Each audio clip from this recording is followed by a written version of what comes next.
JNN Institute of Engineering, Chennai. Join CSC, AI and ML, Cybersecurity, MBA and more. Let's go holidays. Travel beyond boundaries. Karthipuram, South India's biggest 200 acres township in Coimbatore. Premium, commercial and residential plots. கர்மவினையை யாராலும் போக்க முடியாது. இதான் யதார்த்தமான உண்மை. செய்த கர்மாவை யாராலையும் எந்த சூழ்நிலையும் முழுமையாக ஆற்ற முடியாது. நீங்க பரிகாரம் சொல்றது இறை வழிபாடு தான். என்னை பொறுத்த வரைக்கும் இறைவன்கிட்ட போய் சரணாகதி தான் பரிகாரம். ஐயா எனக்கு பொருளாதார கஷ்டம் அதிகமாக இருக்குதுயா, கடன் அதிகமாகிடுச்சு, நான் என்ன பண்ணலாம் அப்படின்னு ஒரு தரப்பு மக்கள் கேட்பாங்க. இப்போ அவங்களுக்கு ஓரளவுக்கு இருக்கப்பட்ட நபர்கள் ஒரு சில யாகங்கள் பூஜை மூலியமா தன்னுடைய சக்தி இன்க்ரீஸ் பண்ணிக்குவாங்க. நடுத்தர மக்கள் என்ன பண்ணுவாங்க, அவங்களுக்கு தேவை ஒரே இடம் கோயில் குளம், வேற வழி இல்லை. ஜோதிடன்னு அடையாளம் பார்த்தீங்கன்னாவே அது கொஞ்சம் நம்மளுக்கு சங்கடம். ஏன்னா அவ்வளோ விஷயங்கள் புரிஞ்சு கிடக்குது. நம்மளோட முன்னாடி மிகப்பெரிய மகான்கள்லாம் இருக்காங்க, இப்பயும் லைவ்ல இருக்காங்க, எல்லாம் தெரிஞ்ச மேதைகள்லாம் இருக்காங்க, நம்மளாம் ஒரு துளியோடு கிடையாதுன்னு வச்சுங்களேன். அப்போ நமக்கு தேவையான விஷயங்களை ஜாதகத்து மூலியமா கண்டுபிடிச்சு ஓரளவுக்கு நிவர்த்தி பண்ண முடியுமான்னா முடியும். அது சாத்தியம் உண்டு. தெய்வமா யாரை வழிபட இருக்கும், முருகப்பெருமான் தான். செவ்வாய் என்றாலே முருகர் தான். அப்படியே ஒவ்வொரு நட்சத்திர புள்ளிக்கும் ஒரு அதிதேவதை உண்டு, ஒரு தெய்வம் உண்டு. அந்த தெய்வம் உங்க ஜாதகத்துக்கு சாதகமா இருக்கா இல்லையா, இதுதான் நாங்க பாக்குற ஜோதிட முறை. இப்ப செவ்வாய் வந்துருச்சு, இப்ப பொருளாதார நெருக்கடிக்கு அவருக்கு தீர்வுக்கு செவ்வாய் தான் அப்படின்ற கிரகம் வந்துருச்சு. அந்த பிரார்த்தம் அவருக்கு இருக்காது. அப்ப அந்த பிரார்த்தம் அதுக்கு பெறணும்னா என்ன பண்ணலாம் அப்படின்னு ஒரு பரிகாரத்தை கொடுப்போம். அது வாழ்வியல் பரிகாரமாகவும் கொடுக்கலாம், இறை பரிகாரமாகவும் கொடுக்கலாம். ஐயா உங்களுக்கு செவ்வாய் சரியில்லையா, அப்போ உங்களுக்கு பணம் வேணுன்றீங்க. அப்போ இந்த செவ்வாய் பகவானுடைய அணுக்கள் இருந்தால் மட்டும்தான் உங்க ஜாதகத்துக்கு பணம் வரும். இப்போ திருமண வாழ்க்கை பத்தி கேட்குறீங்க, ஓகே, திருமண வாழ்க்கை கணவனோ மனைவியோ அதுக்கான வாய்ப்புகள் என்ன, அப்போ அது எந்த கிரகம் சாதகமா இருக்கா இல்லையா, திருமண தடை ஏற்படுது, அந்த தடைக்கான கிரகம் எது, அது தெய்வம் எது. இதுதான் முன்னோர்கள் என்ன பண்ணான்னா ரொம்ப அழகா ஒரு விஷயத்தை உருவாக்கி வச்சான். இப்போ நீங்க ஒரு கோயிலுக்கு போனீங்கன்னா, ஒரு அம்மன் கோயிலுக்கு போனீங்க, சிவன் கோயிலுக்கு போனாலும், பெருமாள் கோயிலும் ஒத்த தனியா இருக்க மாட்டாரு, பரிவார தெய்வங்களா இருப்பாங்க. அப்ப அங்க நவகிரகங்கள் இருக்குது, முருகப்பெருமான் இருக்காரு, சிவன் இருக்காரு, பெருமாள் இருக்காரு, எல்லாருமே இருக்காங்க. அவங்க எல்லாருமே ஒரு கிரகத்தினுடைய ஆதிக்கத்தை உட்பட்டவங்க. இப்போ சூரியன் எனக்கு வலுவாக இருக்கணும் அப்படின்னா நான் சிவனை வழிபடணும். சிவபெருமானுடைய அருளை பெற்றா சூரியனுடைய அருளை பெற்றுடலாம். கணக்கு எப்படி? இந்த முயற்சிக்கு தடையாக இருக்கக்கூடிய கிரகம் இது, தெய்வம் இது. ஓகே, அது புதனாக இருக்கணும். ஃபார் எக்ஸாம்பிள், உங்கள் முயற்சிக்கு எடுக்கக்கூடிய முயற்சிக்கு தடையாக புதன் அப்படின்னு ஒரு கிரகம் இருக்குன்னு வச்சுங்களேன். அவங்க ரொம்ப சிம்பிளாக சொல்லுவோம், புதனாப்பா. ஓகே, யாருக்காவது கல்வி உதவித்தை கொடுப்பா, புதன் கல்விக்காரங்க. ஸ்கூல் ஃபீஸ், காலேஜ் ஃபீஸ் யாராவது கேட்டாங்கன்னா உங்களால் முடிஞ்ச உதவி செய்யுங்க. கண்டிப்பாக அந்த புதனுடைய பேரில் உங்களுக்கு கிடைச்சிடும், அந்த தடை நீங்கிடும். அடுத்தவங்களுக்கு அந்த கிரக ரீதியாக இருக்கிற நபர்களுக்கு நீங்கள் உதவி செய்யும் போது கலாட்டா டிவைன் நேயர்களுக்கு வணக்கம். இன்னைக்கு நம்ம கூட பாலாறு சுவாமிகள் இருக்காங்க. வணக்கம் சுவாமி. சுவாமி, எனக்கு என்னன்னா இப்போ இந்த பொருளாதார ரீதியா கொஞ்சம் கம்மியா இருக்கும், பண தட்டுப்பாடெல்லாம் இருக்குல்ல, அதை ஜாதக மூலியமா சரி பண்ண முடியுமா? ஏதாச்சும் நம்ம பண தட்டுப்பாடு இன்க்ரீஸ் பண்றதோ இல்ல பண வரவை அதிகப்படுத்துறதோ அந்த மாதிரி வாய்ப்பு இருக்கா? ஜாதகம் ஒரு கண்ணாடி மாதிரிமா. உண்மையில அதை சரியா பயன்படுத்தும் போது அனைத்து விஷயமே நடக்கும். இன்னொன்று, கர்மவினையை யாராலும் போக்க முடியாது, அதையும் நம்ம பார்க்கணும். இதுதான் யதார்த்தமான உண்மை. செய்த கர்மாவை யாராலையும் எந்த சூழ்நிலையும் முழுமையாக ஆற்ற முடியாது. அதே மாதிரி ஜாதக ரீதியாக ஒரு சில விஷயம் நம்ம பண்ணும்போது அது ஒரு 20% தான் அதுக்கு வேல்யூ இருக்கும். முழுமையான தீர்வாக அமையறதுக்கு வாய்ப்புகள் இல்லை. அதையும் புரிஞ்சுக்கணும். எதையும் மாற்ற முடியாதுங்க, எதையுமே மாற்ற முடியாது. மழைக்கு எப்படி கொடை எடுத்துன்னு போகிறோமோ அந்த மாதிரி ஒரு தற்காலிக தீர்வாக ஒரு சில விஷயம் அமையும். இதெல்லாம் டெம்பரரி சொல்யூஷன், அவ்வளோதான் பரிகாரம்ன்றது. பரிகாரத்து மூலியமாகவே எல்லாம் மாற்றணும்னா எல்லாமே மாறிடும். ஆனால் பரிகாரங்கள் நம்மளை கொஞ்சம் மாற்றுமானா மாற்றும். புரிஞ்சுக்கணும், ரெண்டு வித்தியாசம். கொஞ்சம் எல்லாமே மாற்ற முடியாது, ஒரு சில விஷயங்கள் கொஞ்சம் தலைக்கு தலைப்பையோட போச்சுன்னு சொல்லுவோம்ல, அந்த மாதிரி சின்ன சின்ன விஷயங்களை இறை வழிபாட்டு மூலியமாக நீங்க பரிகாரம் சொல்றது இறை வழிபாடு தான். என்னை பொறுத்த வரைக்கும் இறைவன்கிட்ட போய் சரணாகதி தான் பரிகாரம். ஐயா எனக்கு பொருளாதார கஷ்டம் அதிகமாக இருக்குதுயா, கடன் அதிகமாகிடுச்சு, நான் என்ன பண்ணலாம் அப்படின்னு ஒரு தரப்பு மக்கள் கேட்பாங்க. இப்போ அவங்களுக்கு ஓரளவுக்கு இருக்கப்பட்ட நபர்கள் ஒரு சில யாகங்கள் பூஜை மூலியமா தன்னுடைய சக்தி இன்க்ரீஸ் பண்ணிக்குவாங்க. நடுத்தர மக்கள் என்ன பண்ணுவாங்க, அவங்களுக்கு தேவை ஒரே இடம் கோயில் குளம், வேற வழி இல்லை. அப்போ நம்ம சொல்லக்கூடிய விஷயம், கண்டிப்பாக அவங்களுடைய சுய ஜாதகத்தை ஆய்வு செய்யும் போது இந்த பொருளாதார ஏற்றத்தாழ்வு ஏன் நடக்குது, அவன் கடன் வாங்குவதற்கான சூழல் ஏன் ஏற்படுது, இந்த கடனை அடைக்கிறதுக்கான விஷயங்கள் எப்போ மாறும், அதுக்கான இயல்பான விஷயத்தை எப்போ வருவான், இது போன்ற விஷயத்திலெல்லாம் கண்டுபிடிக்க முடியுமான்னா எல்லா ஜோதிடர்களும் ஈஸியாக எளிமையாக கண்டுபிடிக்க முடியும். இதில் எந்த மாற்று கருத்தும் கிடையாது, எந்த ஒளிவு முறையும் கிடையாது. என்ன ஒரு கணிப்பு தானே, கணக்கு தானே, மேக்ஸ் தானே, இது கணிப்பு. இது போன்ற நடக்கிறதுக்கு வாய்ப்புகள் உண்டு. ஏற்கனவே நடந்த விஷயங்கள் எல்லாம் பதிவு தான் இது. அப்போ குரு பகவான் இருந்தால் எப்படி நடக்கும், கேது பகவான் இங்க இருந்தால் நடக்கும், குரு இவரை பார்க்கும்போது நடக்கும் அப்படின்னு ஒரு பெரிய கணக்கீடு இது. இதை முழுமையாக கற்றவர் யாருமே கிடையாது. நான் இப்போ ஜோதிடம் சொல்ல முடியாது, ஜோதிட மாணவன் தான் என்னைக்குமே. ஜோதிடன்னு அடையாளம் பார்த்தீங்கன்னாவே அது கொஞ்சம் நம்மளுக்கு சங்கடம். ஏன்னா அவ்வளோ விஷயங்கள் புரிஞ்சு கிடக்குது. நம்மளோட முன்னாடி மிகப்பெரிய மகான்கள்லாம் இருக்காங்க, இப்பயும் லைவ்ல இருக்காங்க, எல்லாம் தெரிஞ்ச மேதைகள்லாம் இருக்காங்க, நம்மளாம் ஒரு துளியோடு கிடையாதுன்னு வச்சுங்களேன். அப்போது நமக்கு தேவையான விஷயங்களை ஜாதகத்து மூலியமாக கண்டுபிடிச்சி ஓரளவுக்கு நிவர்த்தி பண்ண முடியுமான்னா முடியும், அது சாத்தியம் உண்டு. இப்போ நீங்கள் பொருளாதாரம் சார்ந்த விஷயத்தை கேட்குறீங்க, ஐயா எனக்கு பணத்தட்டுப்பாடு இருக்குது அப்படின்னும் போது பொருளாதாரம் ஓகே, ஒரு ஜாதகத்தை எடுக்கிறோம், 2ஆம் இடம் அப்படின்றது தான் பொருளாதாரம் சார்ந்த இடம். பணத்துக்கான முக்கியமான பாவம்ன்றது 2-11ன்றது ரொம்ப முக்கியமான விஷயம். 2-11 பாவகம் முக்கியம், 2ஆம் பாவம் மிக மிக முக்கியம். அப்போ இந்த 2ஆம் வீடு அப்படின்ற இடத்துல இருக்கக்கூடிய கிரகங்கள், இருக்கக்கூடிய நட்சத்திரங்கள், அந்த நட்சத்திரங்கள் பெற்ற கிரகங்கள், இப்படி ஒரு கணக்கீடு முறை இருக்கு. அப்போ அதை பார்க்கும்போது உங்களுக்கு அந்த பொருளாதார சரிவு ஏன் ஏற்பட்டுச்சு அப்படின்னு கணக்கீடு பண்ணிக்கலாம். ஓகே, அப்போ இந்த கிரகத்தினுடைய தாக்கத்தினால்தான் இது போன்ற நிலைமை உங்களுக்கு ஏற்பட்டுருக்கு. ஓகே, நிலைமை ஏற்பட்டுடுச்சு. இப்போ அடுத்த கட்டமாக சீராக்கணும், என்ன பண்ணலாம் அப்படின்னும் போது நம்ம அடுத்த கட்டமாக பார்க்க போகிறோம். அப்போ அதுக்கான விஷயங்களை தீர்வு கொடுக்கக்கூடிய தெய்வம் எது, கிரகம் எது, அப்போ கிரகத்தை கண்டுபிடிக்கிறோம், அந்த கிரகத்துக்கு அதிபதியான தேவதையும் சொல்லக்கூடிய தெய்வத்தை கண்டுபிடிக்கிறோம், அந்த தெய்வ வழிபாட்டை கொடுக்குறோம். இவ்வளோதான் விஷயம், வேற ஒன்றும் இதில் பெரிய விஷயம்லாம் இல்லை. இப்போ ஓகே, மிருகசீர நட்சத்திரம் ஒருத்தருக்கு வந்துடுச்சு, பொருளாதாரம் சார்ந்த விஷயத்தில் வந்துடுச்சுன்னு வச்சுக்கோங்களேன்.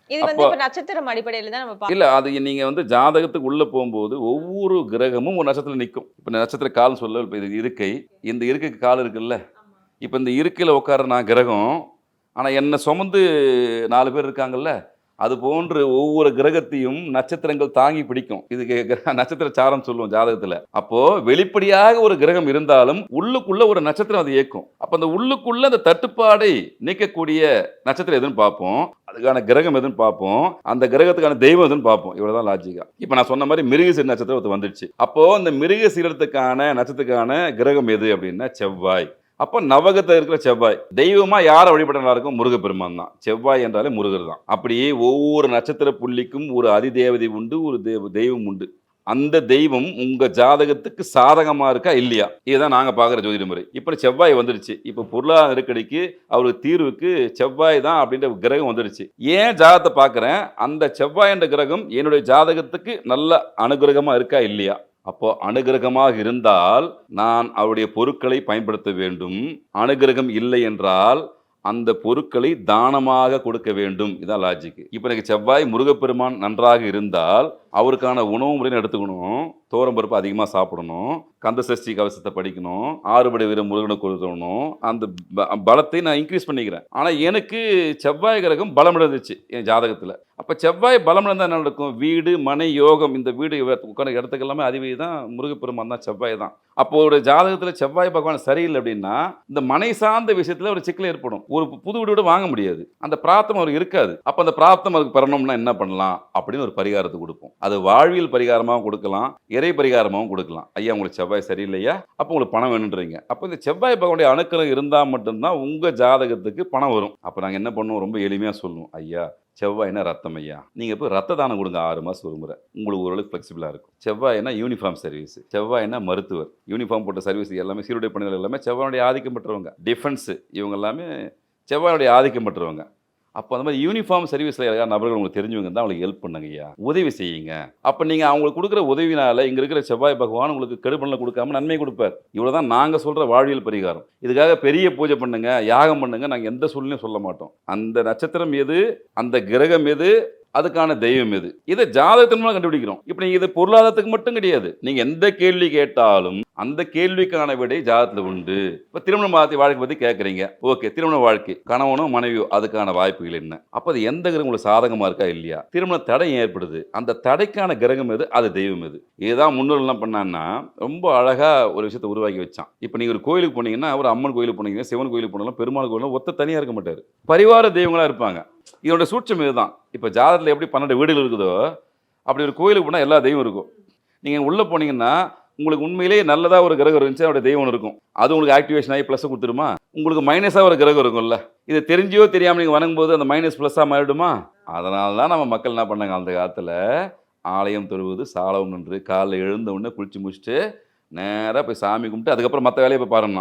அப்போது நீங்கள் டெய்லி எனர்ஜி லெவலை இன்க்ரீஸ் பண்ணக்கூடிய ஒரு முக்கியமான இடமாக எது மாறி போச்சு, ஆலயம் மாறி போச்சு, கோயில் மாறி போச்சு. அப்போ அங்கே நவகிரகங்கள் இருக்குது, முருகப்பெருமான் இருக்கார், சிவன் இருக்கார், பெருமாள் இருக்கார், எல்லாருமே இருக்காங்க.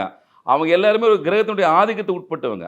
இப்போ சூரியன் எனக்கு வலுவாக இருக்கணும் அப்படின்னா நான் சிவனை வழிபடணும், சிவபெருமானுடைய அருளை பெற்றால் சூரியனுடைய அருளை பெற்றுடலாம், கணக்கு அப்படி 2 பேரும் ஒன்று. இப்போ எனக்கு செவ்வாயுடைய அருள் வேணும்னா முருகப்பெருமானை கும்பிடணும், இப்போ ராகு பகவானுடைய அருள் வேணும்னா காளியை கும்பிடணும், துர்கையை கும்பிடணும், உக்கிர தெய்வங்களை வழிபாடு பண்ணணும். சந்திரன் எனக்கு நல்லா வேணும்னா நான் பௌர்ணமி விரதம் இருக்கணும். தாயார் பார்வதி தாயாரை பிடிக்கணும். சாந்த சொரூபியான அம்மனை வழிபடணும். ஆனா அது எப்படி இப்ப தனி மனிதர் எப்படி அதை கண்டுபிடிக்கிறது? நமக்கு இது அதுதாம்மா கம்மியா ஜாதகம் இருக்கு. பார்க்கறது. இப்போ நீங்க கேட்குற கேள்வி வச்சு தான் அதுக்கு விடை கிடைக்கும். இப்போ நீங்க என்கிட்ட கேட்குறீங்க, என்ன கேட்குறீங்கன்னா, ஐயா இப்போ வந்து வேலைக்கு போகணும்னு ஆசைப்படுறேன். ஆனா நிறைய முயற்சிட்டு இருக்கிறேன். எஃபர்ட் அதிகமா போடுறேன். படிச்சிருக்கேன். எல்லாம் குவாலிஃபைடு தான் நானு. ஆனா என்னுடைய முயற்சிகள் தடையாகுது அப்படின்னும் போது முயற்சி 3ஆம் இடத்தை பார்ப்போம். அப்படியா முயற்சி தடையாகுதா? ஓகேப்பா. யாருப்பா அந்த 3ஆம் இடம்? எந்த கிரகம் சம்மந்தப்படுது? இந்த முயற்சிக்கு தடையா இருக்கக்கூடிய கிரகம் எது? தெய்வம் எது? ஓகே. அது புதனா இருக்கணும். இப்போ ஃபார் எக்ஸாம்பிள் உங்க முயற்சிக்கு எடுக்கக்கூடிய முயற்சிக்கு தடையாக புதன் அப்படின்னு ஒரு கிரகம் இருக்குன்னு வச்சுங்களேன். அவங்க ரொம்ப சிம்பிளா சொல்லுவோம். புதனாப்பா ஓகே ஒன்று. யாருக்காவது கல்வி உதவித்தை கொடுப்பா. புதன் கல்விக்காரங்க. ஸ்கூல் ஃபீஸ் காலேஜ் ஃபீஸ் யாராவது கேட்டாங்கன்னா உங்களால் முடிஞ்ச உதவி செய்யுங்க. கண்டிப்பாக அந்த புதனுடைய பேரில் உங்களுக்கு கிடைச்சிடும். அந்த தடை நீங்கிடும். அடுத்தவங்களுக்கு அந்த கிரக ரீதியாக இருக்கிற நபர்களுக்கு நீங்க உதவி செய்யும் போது உண்மையிலே அந்த கிரகத்தினுடைய தாக்கம் உங்களுக்கு ஆட்டோமேட்டிக்காக கம்மியாயிடும். இப்போ சனி பகவான் ஒருத்தருக்கு சரியில்லைன்னு ஃபீல் பண்றாங்க. ஐயா சனி பகவான் சரியில்லை, எனக்கு சனி பயிற்சி என்ன நடந்துச்சோ அன்னது பிரச்சனை நம்புது. ரொம்ப பயப்படாதீங்க. சனி பகவான் பாரம்பரியமான உங்க வீட்டில் தாத்தா பாட்டி தான் நல்லபடியாக கவனிச்சுக்கோ. உழைக்கக்கூடிய மக்கள், வேறு சிந்தி உழைக்கக்கூடிய மக்கள் எல்லாமே சனி பகவானுடைய ஆதிக்கத்துக்கு கீழ் வந்துருவாங்க. அவங்களுக்கு உன்னால முடிஞ்ச உதவி செய். ஒரு செருப்பு வாங்கி கொடு, ஒரு ரெயின் கோட் வாங்கி கொடு, உங்களுக்கு போர் வாங்கி கொடு. என்ன கடன் வாங்கி செய்யாத. அப்போ அந்த கிரக தன்மையுடைய மனிதர்களுக்கு நீங்க உதவி செய்யும் போது உங்க ஜாதகத்துல எந்த கிரகம் வலு இல்லாம இருக்குதோ அது வலு சேர்ந்துடும். இது லாஜிக்கா ஒத்து வந்துடும். இதுதான் மறைமுகமா அந்த காலத்துல என்ன பண்ணாங்க, அன்னதானம் பண்ணுங்க, மற்றவனுக்கு உதவி செய்யுங்க, ஒழுக்கமா இருங்க அப்படி சொன்னது காரணம் இதுதான். இப்போ திருநீர் வைக்கிறோம். எதுக்கு வைக்கிறோம்? நீர் இல்லாத நெற்றி பாழுன்னு சொன்னான். இது அறிவிலாவும் நிரூபிக்க முடியும், ஆன்மீகம் நிரூபிக்க முடியும். என்னைக்கு இருந்தாலும் அடுத்த செகண்ட் நான் செத்து போகிற ஒரு ஆளு, முடி சார்ந்த மன்னரும் முடிவில் பிடி சாம்பலாவார், நான் சாக போற நாள் ஆள்பா அப்படின்னு வச்சுக்கிட்டு சாம்பலை தான் வச்சுக்கிறோம். செத்து போகிறோம், நாளைக்கு செத்து போகிறோம், அந்த குடியது தான் அது. அதே மாதிரி மண்டையில் நீர் கோர்வைன்னு ஒரு கோர்வை சேரும். அந்த நீர் கோர்வையை முழுமையாக எடுக்கக்கூடிய தன்மை விபூதிக்கு உண்டு. அப்போ நீங்கள் இதை அறிவியலாகவும் பயன்படுத்தலாம், ஆன்மீகமாகவும் பயன்படுத்தலாம். அப்போ நம்ம முன்னோர்கள் செஞ்ச எல்லா விஷயமே ஒரு கிரகத்தினுடைய அடிப்படையில் தான் செஞ்சுருக்காங்க. அப்போ ஒரு ஜாதகத்துக்கு மூலியமாக உங்கள் பொருளாதாரம் சார்ந்த விஷயங்களை தீர்வு கொடுக்க முடியும்னா முடியும். நீங்கள் எந்த கேள்வி கேட்குறீங்களோ அதுக்கான தீர்வை கொடுக்கக்கூடிய ஒரு வழிகாட்டியாக நாங்கள் இருக்க முடியும். ஐயா இந்த ரூட்டில் போப்பா, 29 சீனில் போனால் அந்த ஏரியாவுக்கு போய் சேர்ந்துடலாம். இது எங்கள் வேலை. அதில் போகிறதும், நீங்கள் கேபில் போகிறதும், ஆட்டோவில் போகிறதும் உங்கள் விருப்பம்.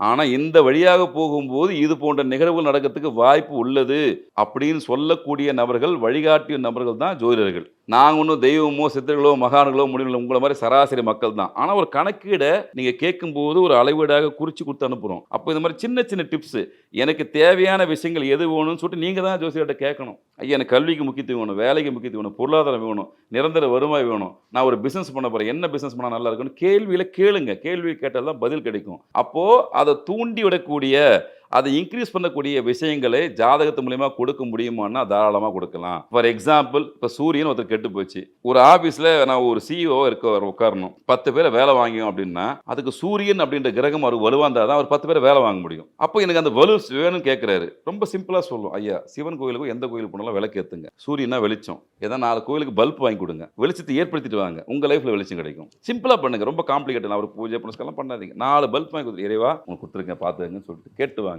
அங்கே விளக்கு எரியும் போது உங்கள் வாழ்க்கைக்கான வெளிச்சம் கிடைக்கும்.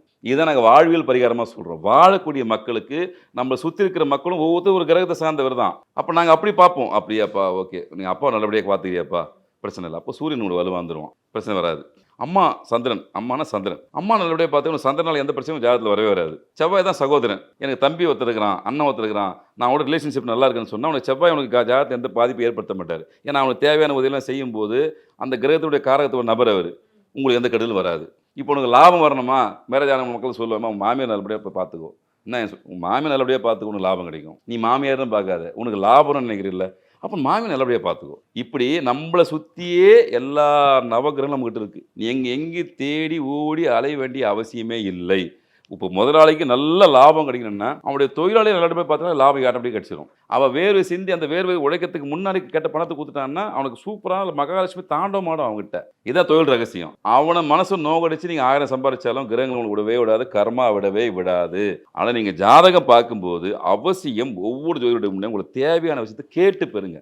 எல்லாத்துக்கும் இங்கே வழி உண்டான நிச்சயமாக உண்டு. இது நம்பிக்கை சார்ந்த விஷயம். முதல்ல நீங்கள் மனப்பூர்வமாக எதை செஞ்சாலும் இந்த பிரபஞ்சம் உங்களுக்கு கொடுக்கும். ஆனால் நீங்கள் அவநம்பிக்கையோடு செஞ்சு அவநம்பிக்கை தான் போகும். அதனால் பாசிட்டிவாக பேசுங்கப்பா, நல்ல வார்த்தைகளை பேசுங்க அப்படின்னு சொல்லுவோம். பேசும்போது நல்ல வார்த்தைகளை பேசுங்க, அபசகுணமாக பேசாதுன்னு சொல்கிறது காரணம் வாய் சொல்லு தலை மட்டும் சொல்லணும்.